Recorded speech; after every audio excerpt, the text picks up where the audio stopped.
Welcome back. We're still talking about the standoff at the judiciary, between the judiciary and the executive on the appointment of 6 judges. We were doing the final touches here during the break, and we have agreed that we'll use the shortest time. Honorable Manzo, you are finishing on your point, and there was that question why your party leaders have not been as vocal on this issue as they would have in the past.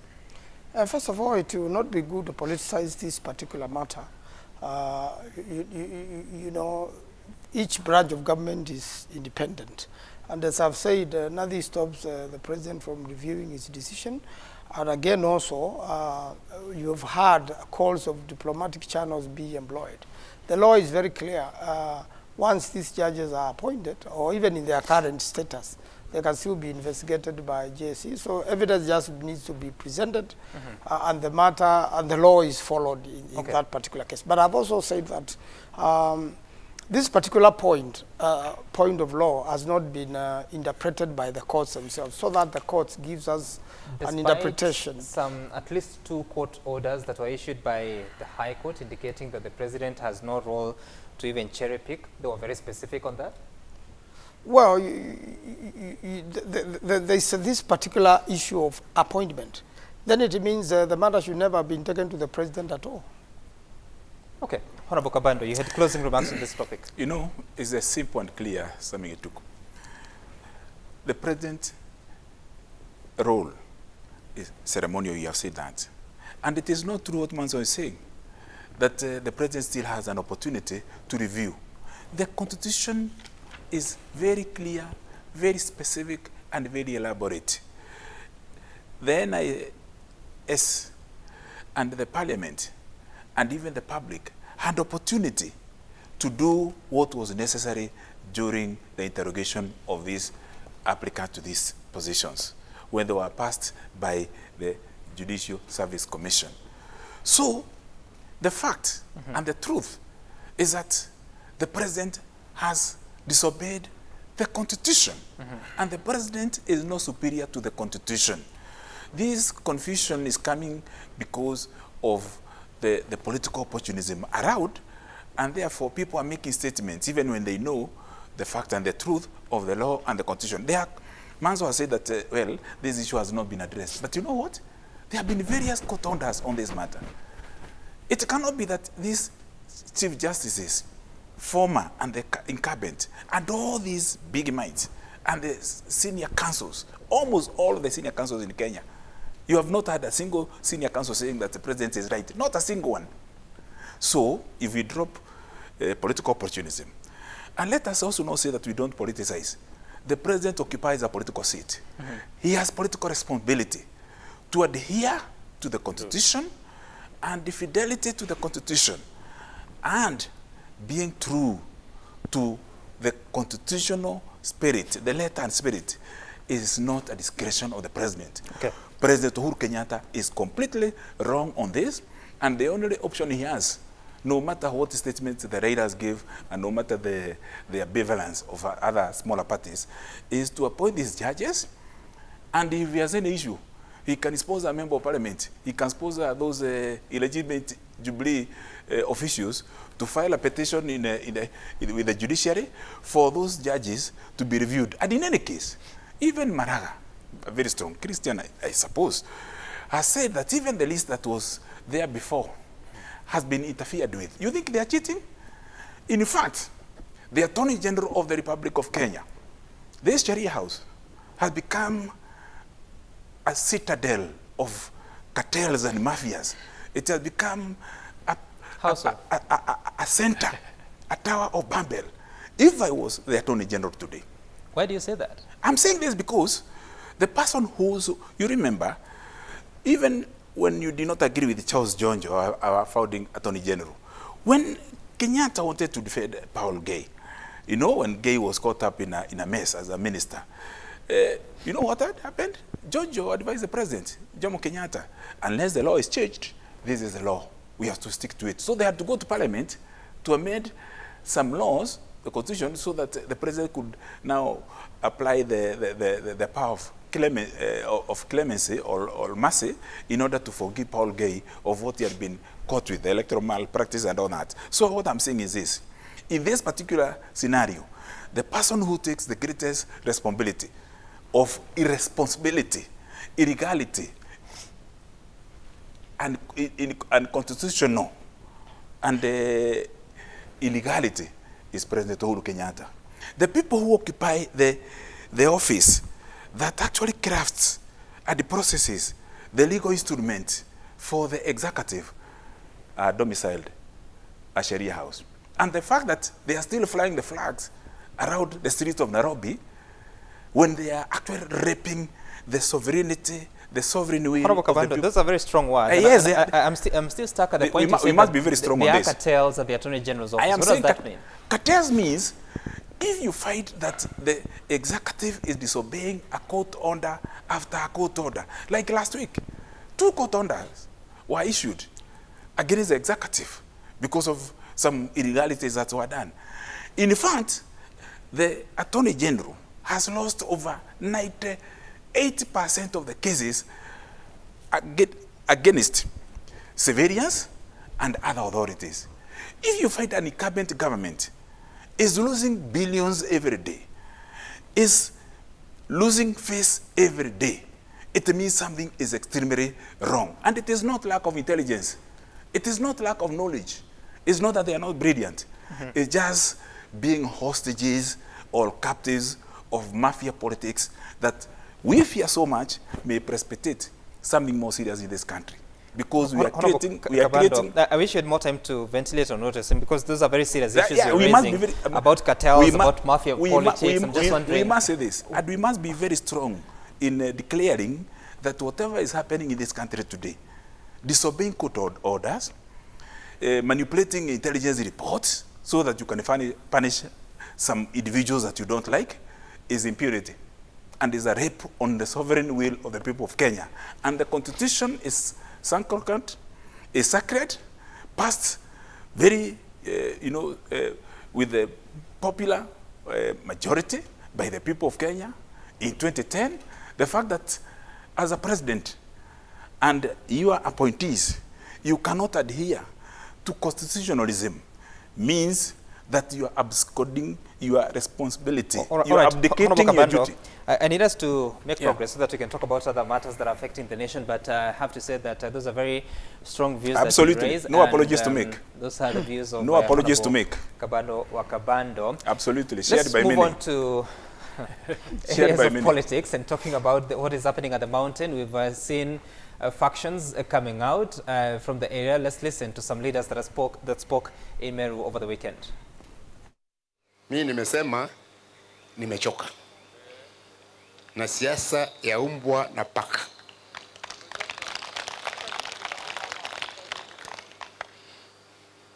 If one dog is important when you are hunting, it should also be important when you are eating. Tuachana mambo ya tamaa. Tuwasupport kibake miaka 10. Na tuwe na nkolo njega sana.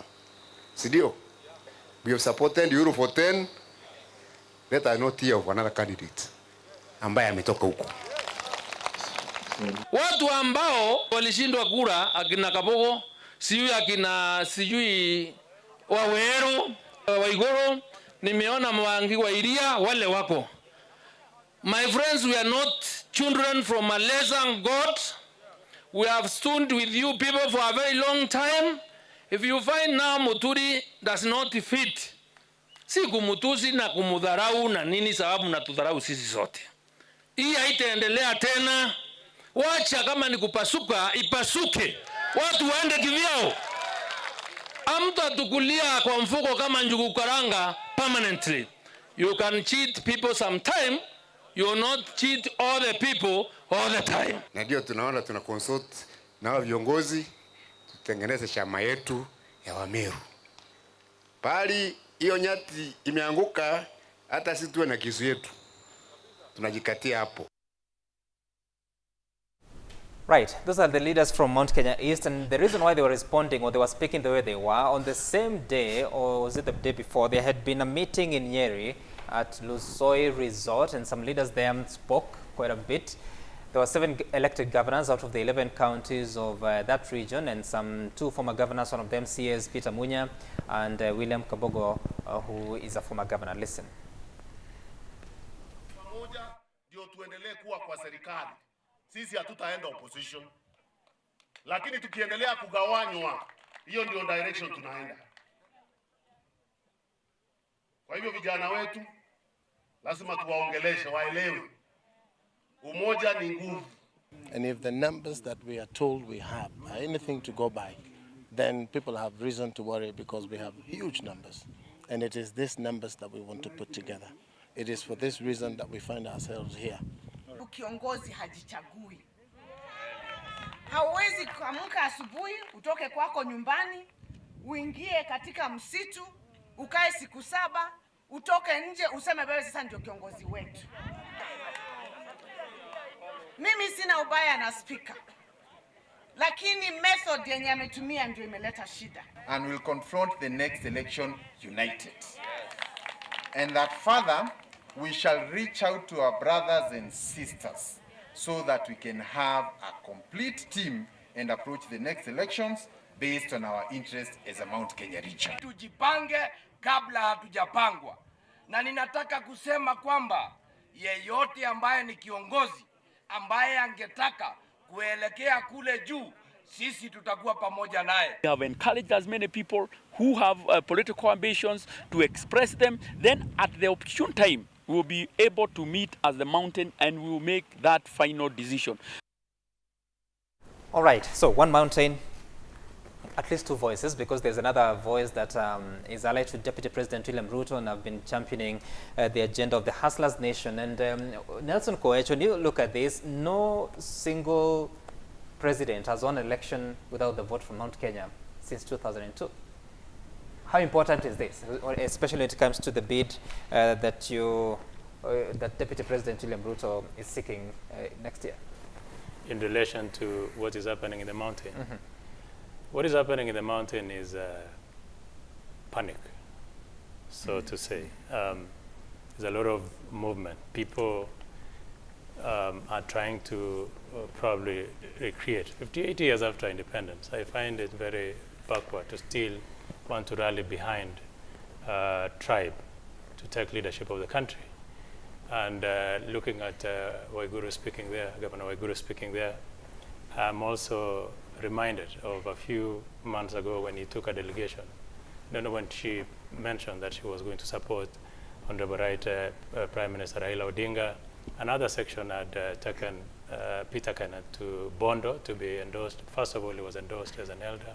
He went to Bondo with a delegation of elders. He was, I don't know, where is Peter Kenneth, by the way, speaking of which? So, I mean, these are formations that will come out. It is very good for the democracy of the people of Mount Kenya. I just don't like the way that they are bashing my speaker. It is unnecessary because he simply said that he wanted to be a spokesperson. He has not expressed that he will probably want to be actively in politics in the coming years. So I see a lot of panic, which is very, very important. But for me, I think the people of Mount Kenya this time round should not be talking about one of their own. One is that the president who is going to take care of the interests of the people of Mount Kenya is not a president for Mount Kenya. It is going to be a president who wholeheartedly wants to serve the interests of the people of Mount Kenya. The president who is going to revive the coffee sector, the president who is going to revive the tea sector, the president who is going to revive the milk sector, the president who is going to improve on private prices of commodities of the people of central Kenya. They have a president at the moment, but they still have huge, huge problems. You can see, well demonstrated. There's a lot of uproar, there's a lot of noise, there's a lot of unsettlement in central Kenya because this is a community of business people. Their businesses have been affected massively, either in Nairobi or in the villages. So, and that is why even when you still have their own in the state, there's a lot of complaint. So for me, Mount Kenya, I appreciate the fact that there's a group that has come up with an economic blueprint from the region and say, listen, it doesn't matter who is going to be our president. This is what we will want, that the president who is going to take over is going to give us this. It does not necessarily have to be a president from Mount Kenya. So for my understanding, all these things are very good. And what I see there, and excuse me if I say that, I see a group of brokers, a group of middlemen, who now are looking Seven governors? 7 elected governors? What makes you believe, for instance, that Kimemia today, what he speaks is he speaks on the people, on behalf of the people in Nyandarua, yet he lost an election a few weeks ago into ward, an MCA seat in He's still the elected governor. Yes, but I'm saying, look at that. It does not mean that he's as popular as he was. Look, for instance, in Muranga. There are many cases. Well, I see my Lee Kinyanjui, a governor from Rift Valley who's refused to identify with the people of Rift Valley, is now talking in central Kenya. You don't count and say these commemorative people are the ones who are going to speak on behalf of the region. No, these are auctioneers who want to say, okay, who is going to give us the bidding price for this community, and this is the person we want. That is not what central Kenya wants at the moment. If you allow me, let me tell you, Sam. We are in a country where many times we believe that someone from your backyard will help you. Before even I joined politics, I was a business person. My success in business is attributed to other communities, not necessarily where I come from. That is the same thing with leadership. Leadership, it does not mean that for you, Makueni, for instance, they voted for NASA, 98%, okay? Siaya, 89%, 93%, sorry, in Makueni. Siaya, 89%, voted for NASA. When Makueni voted for NASA, in fact, Makueni had a minister in last government. Right now, Siaya, which voted 89% to NASA, has 3 ministers. Look at that. Who are those ministers from Siaya? You don't know? You tell me. I will tell you. No, you raise the issue. I mean, you need I do not want to profile. I don't want to profile ministers. But Manzo does not have a minister as we are talking. Mailo was removed. He's now an ambassador. I actually vetted him. A very brilliant fellow. So look at that situation. So for the people of Mountain and Kabando, we will tell you, Gregon, we used to have huge businesses from the people of Mount Kenya. Zero. Nothing is happening. You raise issues with those that met in Nyeri, but there's also a governor in Meru who met with leaders from Meru and saying that this time around you're walking alone. What do you make of that? I have said it does not necessarily have to be someone from the mountain who will help them. Having a party is very good because that is what they will use now to negotiate with a possible presidential candidate. I don't mind that. And like I've told you, there's a lot of restlessness because of transition. If you found a situation where the President Uhuru Kenyatta nurtured and coalesced, first of all, it's quite telling. It tells you that Uhuru Kenyatta has lost his ground in Mount Kenya, his grip on the people of Mount Kenya. True. That is why everyone is speaking everything. Okay. There is no order. There seems to be an unrest. Yet the President has said, don't disinherit me when I'm there. Even the people who used to lecture us, we of Tanga, that you want to disinherit the president when he's alive, are now actively in politics disinheriting him. And is that not Honorable Manzo, what do you make of this for a region that is speaking in 3 different voices so far on record?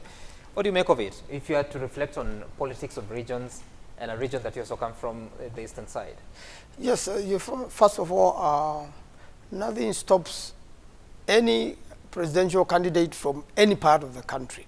The country will go with whoever person, irrespective of the tribe, who can serve Kenyans. So nothing now can say there cannot be a presidential candidate from Central Kenya. If you are going to say that Central Kenya had the last 30 or so years of presidency, it is similarly also with Rift Valley.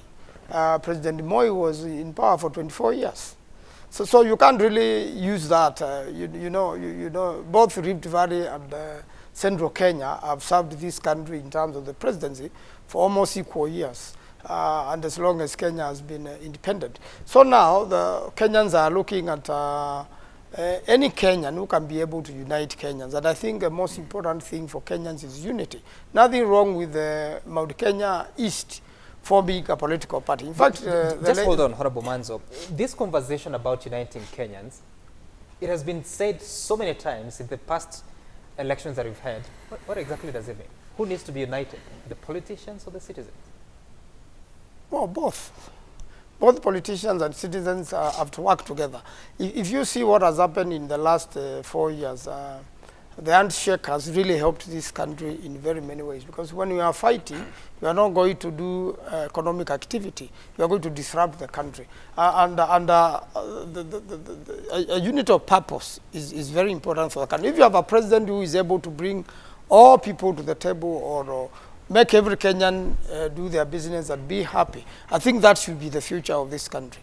Someone who can unite. If Kabando can unite the country, so be it. And I believe one day Kabando will unite this country. When Kabando is president, nobody will feel denied in one way or another. So if Kabando becomes the next presidential candidate from central Kenya, why not, for example? So I'll just say it should not be, it must be so and so, it must be so and so. What is happening in Mount Kenya East is good for them. If they have their own political party, and they have formed a political party in the past, and even the late Joe Nyaga, God rest his soul in peace, really rallied Mount Kenya East together. And there's nothing wrong with what Speaker Muturi has done. Speaker Muturi did not say he was now the leader of the Mount Kenya region. Speaker Muturi was only appointed by elders as a spokesman. And there's nothing wrong with that. I don't find anything really outrageous about that. He has not declared any candidature. And you can see now the people of Mount Kenya East are saying, no, we are behind our son, Speaker Muturi. So I think what we should do as politicians, we should now remove this selfishness so that we should be able to agree. And any Kenyan who wins the elections fairly surely leads us. And I think what's happening in the mountain is normal in politics. Nothing stops them from the sort of meetings they are doing. I believe something good will come out of it, a good debate eventually. And as I said, as we started this show, in future, there's no single presidential candidate in the current political parties or party leader who will work solely without a coalition of some sort. Okay. Yes. And we'll get back to politics of coalitions later on. But first, Honorable Kabando, because you come from Nyeri County, and that's the region that is appearing to be in an eruption at the moment. For the past 20 or so years, you've all been united behind a presidential candidate, whether it's Moi Kibaki or Uhuru Kenyatta. And Kiretu Murongi there is saying that we are tired of getting used. One Linturi is saying that mstukulie kwa mfuko kama njugu karanga. Is that feeling valid? That there's a way that Mount Kenya West has been utilizing Mount Kenya East to ascend to power, and nothing is ever seen in return? Thank you, Sammy. There's an issue that perhaps we will need its own session. It's deep, it's complex, and it needs to be unveiled so that people can understand the interests that are dominant now, the history, that is, the truth and facts of the regional politics. Let me say the following. One, I don't agree that it is okay for the Speaker of the National Assembly to be hoisted as a regional or ethnic spokesman. In fact, we are lowering the bar on our constitutional, limits. The Speaker of the National Assembly is third in ranking after the President, the Deputy President. The third person is the position is of the Speaker of the National Assembly. If today the President was absent and the Deputy was absent, the person who will take charge of the country today is a holder of the seat of the Speaker of the National Assembly. So when you go to an ethnic conclave, what are you telling the Drumas? What are you telling the Turkanas, the Saburus? What would the Luos and the people living at the border with Uganda in Busia take you for? The Speaker of the National Assembly is the one who hosts the State of the Address when the President goes to the House to speak, and every year, as per the law, it is the Speaker of the National Assembly. The Speaker of the Senate is, the fourth in terms of the ceremony. So when the President is speaking for the nation, the only person who can give him a platform is the Speaker of the National Assembly. It is the Speaker of the National Assembly who also gives the process that ratifies, after vetting, the appointees who sit in the cabinet.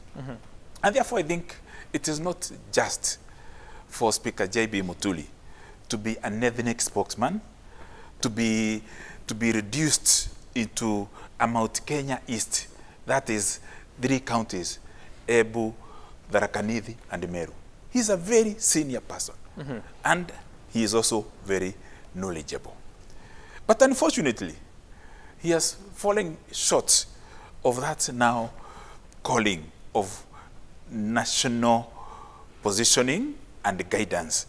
And he is now being exploited, I'll tell you again, by political cartels. We know them in town. This Nairobi is very small. These mercenaries. You know, all those meetings. How much money do you think was spent in that meeting? Do you think the money just came from Muturi's pocket? Do you think those delegates were not ferried there? And again, to even go against the nation, you know, the values of a community, the shrine of Mukurweini is really a sacred place. I don't think it should be subjected. You also look, whatever. Let me go to the other issue. If you also speak about the 7 governors and 2 former elected governors met in Nyeri, came up with a resolution about unity. What does that mean for the region? Let me come to that, and let me come to the east. To the meeting in Nyeri, I want to declare my interest because I was involved in organizing. So all the people who have spoken here, my governor, Mwalimu Kahiga, Governor Kabogo, you know, Governor Igoro, I have spoken to them in the last... So you associate with that plan?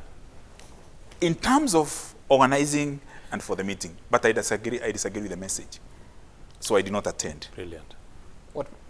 It is illegitimate and is quite in order, Sami, for people of any part of the country, as Mheshimiwa Manzo has said, rightly so, to meet. The Constitution even encourages our cultures, even to promote regions. That will, even in devolution, we talk about economic blocks and all that.